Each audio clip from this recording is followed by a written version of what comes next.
Welcome to Talking Federal Business. I'm Nick Vlahovic, consultant to industry.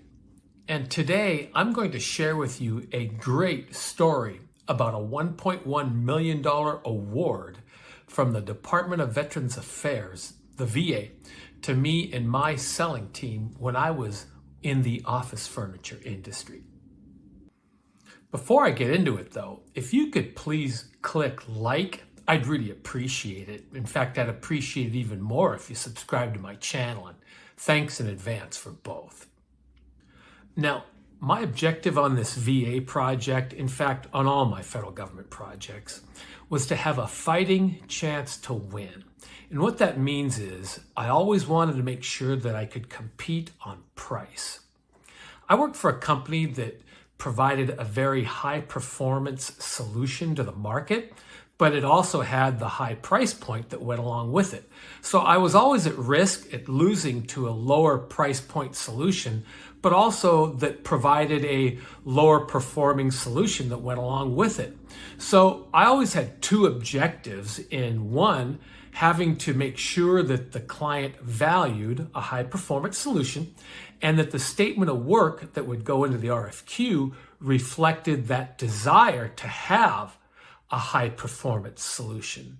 That way, the RFQ would communicate to the market that they would only accept proposals with high performance solutions and the price point that went along with it. Therefore, I could compete against the competition, and that they would not accept proposals with lower performance solutions and the lower price points.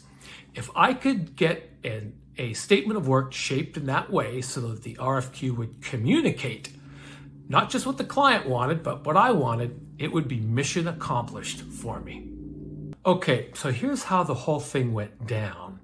And by the way, the strategies I'm going to describe here, I describe in depth in two other videos, parts 1 and 2, that are titled How to Maximize Your GSA Contract Sales in Your First Year.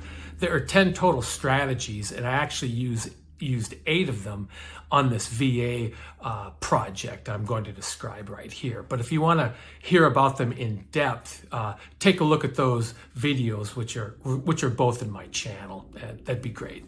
Okay, so I had discovered that the VA had a lot of money to spend in the state of Oregon by studying their construction budget online. And by the way, I'll have a link to that budget in the notes below in case you're in an industry where new construction drives your industry.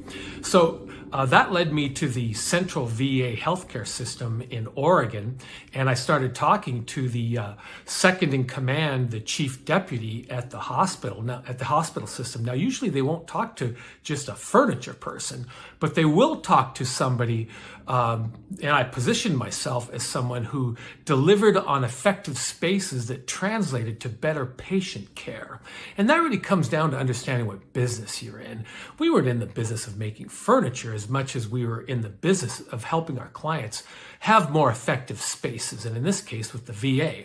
So that's a good tip for you. Understand what business you're in solving for your customers' problems.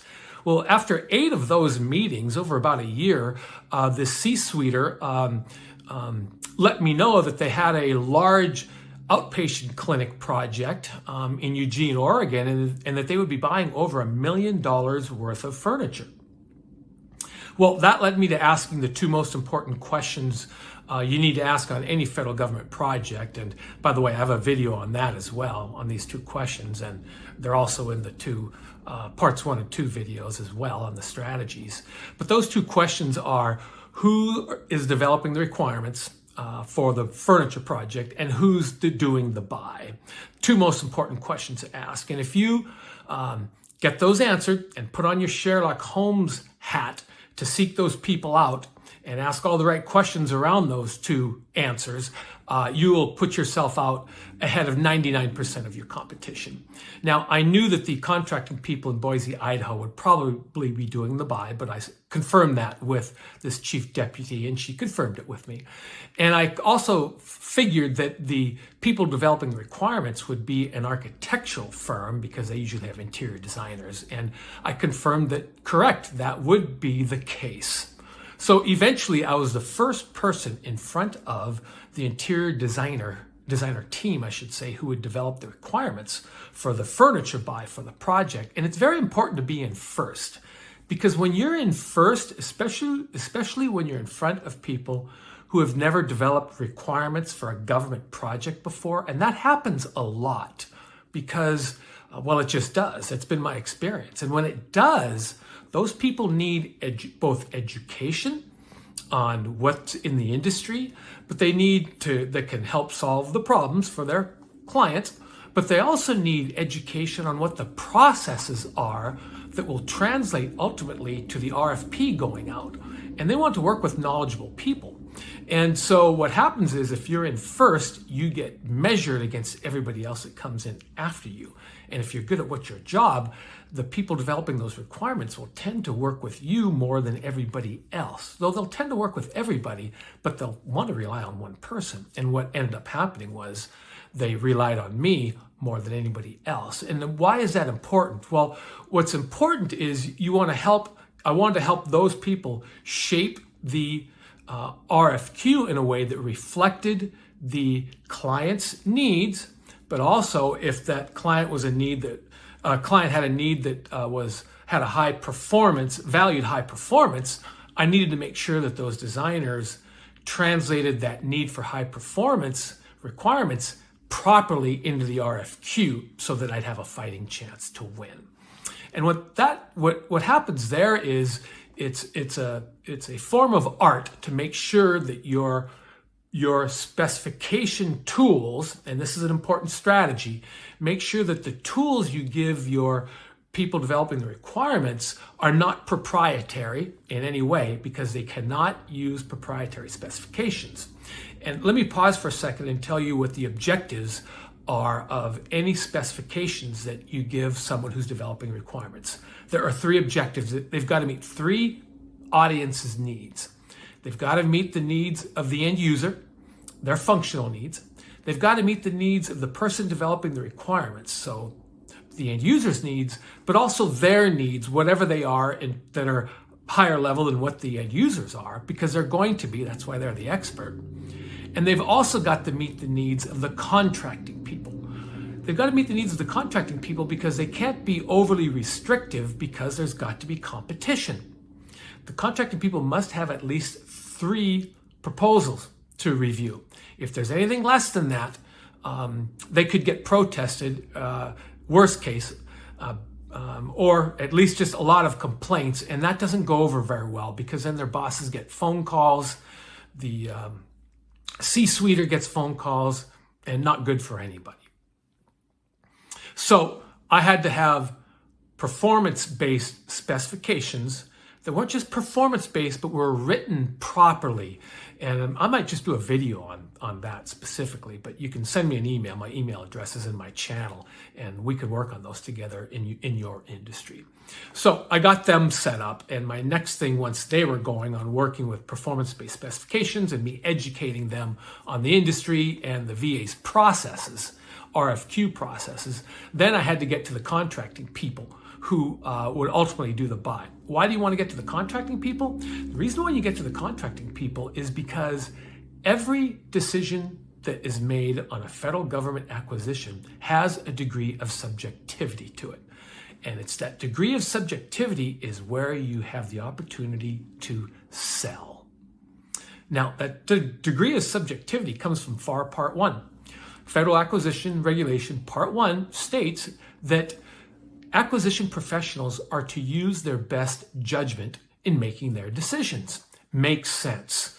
The federal government wants to reflect the best practices of the private sector, and they want to make sure that acquisition people use their training, their intelligence in making their decisions. Now, the decision-making process in being covered by the FAR it's 90 to 95% objective. It's written down, but it's that subjective part where they're going to make a decision on their own. That's the reason why you want to get to know that contracting person, so that when it comes to the point where they're going to make a decision, That's where that subjective part comes in, and they'll already have thought about, already know you, and already have a degree of trust with you, so they'll feel a little bit better, even more better, about making a decision around your solution, rather than they would or would not if they didn't even know you.